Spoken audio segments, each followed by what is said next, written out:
personnalités impliquées dans ce complot? L'identité des conjurés, au moins des 4 qui ont été pendus, a été connue par le fait qu'ils ont été surpris en flagrant délit.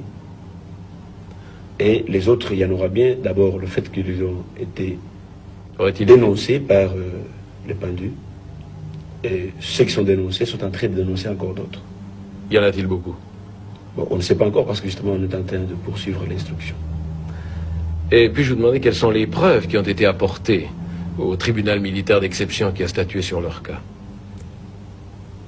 En ce matière, il y a les preuves les plus évidentes, c'est les aveux faits par les intéressés eux-mêmes, lors de l'instruction qui a bien longtemps précédé la comparution devant le tribunal spécial.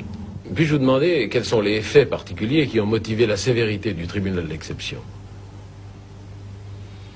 D'abord, c'est une question évidemment qu'on aurait pu poser au tribunal, parce que moi je ne suis pas du tribunal. Vous savez que dans ce domaine-là, le tribunal est toujours indépendant, très indépendant même.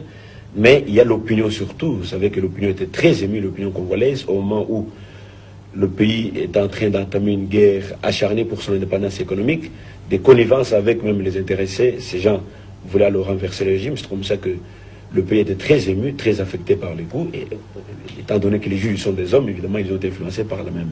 Et puis je vous demandais, ensuite logique, quels sont les faits qui ont empêché l'application de la grâce présidentielle? Je vois que c'est exactement la même gravité à laquelle le gouvernement congolais a en tête, n'est-ce pas, avec en tête son président de la République, attaché au fait, à l'infraction commise par les intéressés. Mais surtout, ce qui est plus grave, c'est la connivence avec les milieux de haute finance étrangères pour renverser le régime.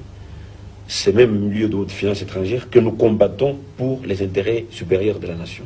C'est surtout cette complicité, n'est-ce pas, avec les milieux étrangers intéressés à l'économie du pays.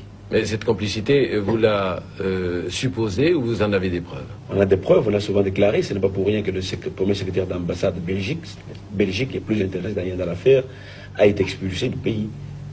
Pourquoi cette exécution a-t-elle été publique? Ça s'explique surtout par la raison fondamentale même d'une action pénale.